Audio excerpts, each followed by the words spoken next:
ಈಗ ತಂದೆಯವರು ಸಿನಿಮಾ ನಿರ್ಮಾಣಗಳು ಮಾಡಿದ್ದಾರೆ, ಹೆಸರು ಮಾಡಿದ್ದಾರೆ, ನಿಮಗೆ ಚಿತ್ರರಂಗದ ಪರಿಚಯ ಇದೆ. ಹೀಗಿದ್ರೂ ಕೂಡ ಸಾಕಷ್ಟು ಸವಾಲುಗಳಿರುತ್ತೆ ಒಂದು ಸಿನಿಮಾ ನಟನಾಗಿ ಗುರುತಿಸ್ಕೊಳ್ಳೋದು, ಹೆಸರು ಮಾಡೋದು ಅಂತ.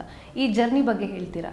ಜರ್ನಿ ಖುಷಿ ಇದೆ ಮೇಡಮ್. ಅಂದರೆ ನನಗೆ ಯಾವಾಗಲೂ ನಾನೊಬ್ಬ ಸ್ಪೋರ್ಟ್ಸ್ಮನ್. ಮುಂಚೆ ಸ್ಪೋರ್ಟ್ಸ್ಮನ್ಗೆ ಯಾವಾಗಲೂ ಯಾರು ಅಂತ ಹೇಳಿದ್ರೆ, ನೀವೆಷ್ಟು ಸ್ಪೋರ್ಟ್ಸ್ಮನ್ ಅಂಡರ್ ಎಸ್ಟಿಮೇಟ್ ಮಾಡ್ತೀರೋ ಅಷ್ಟು ಅವನು ಚಾಲೆಂಜ್ ಮಾಡ್ತಾನೆ ಗೆಲ್ಲೇಬೇಕು ಅಂತ.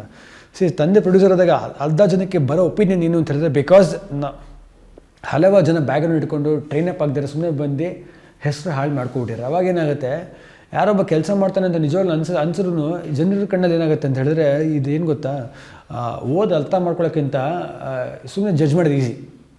ಯಾವುದೇ ವಿಷಯ ಅದು ತಿಳ್ಕೊಂಡು ಹೇಳೋದು ಕಷ್ಟ. ಏನು ತಿಳಿದ್ರೆ ಉಡಾಫೆ ಮಾತಾಡೋದು ತುಂಬ ಸುಲಭವಾದ ಕೆಲಸ. ಇವಾಗ ಎಲ್ಲರೂ ಹೇಳ್ತಾರೆ ಇವರೊಂದು ಬೇಜಾರಾಗುತ್ತೆ ಅಂತ.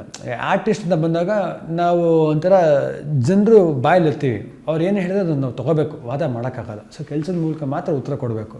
ಸೊ ಎಷ್ಟೊಂದು ಸತಿ ಫಸ್ಟ್ ಟೈಮ್ ಬಂದಾಗ ಪ್ರೊಡ್ಯೂಸರ್ ಮಗ ಸುಮ್ಮನೆ ಬಂದೇನೆ ಹಂಗೆ ಹಿಂಗೆ ಅದು ಅಂತ ಹೇಳ್ತಾರೆ. ನಿನ್ನ ಕೆಲವ್ರು ಕಾಲು ಎಳೆಯೋಕ್ಕೆ ಕಾಯ್ತಾ ಇರ್ತಾರೆ.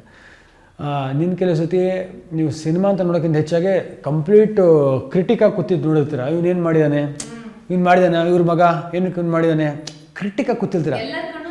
ಎಲ್ಲರ ಕಣ್ಣು ನನ್ನ ಇರುತ್ತೆ. ಬಟ್ ಅಂತ ಇದ್ದಾಗ ಭಯ ಅಂತ ಪಡೋನಲ್ಲ. ಎಲ್ಲರ ಕಣ್ಣು ನನ್ನ ಮೇಲೆ ಇದೆಯಲ್ಲ, ಅದನ್ನು ಯೂಸ್ ಮಾಡ್ಕೊಂಡು ಅಡ್ವಾಂಟೇಜಿಗೆ ಅಂತ ಆಡೋಂಥ ಪ್ಲೇಯರ್ ನಾನು.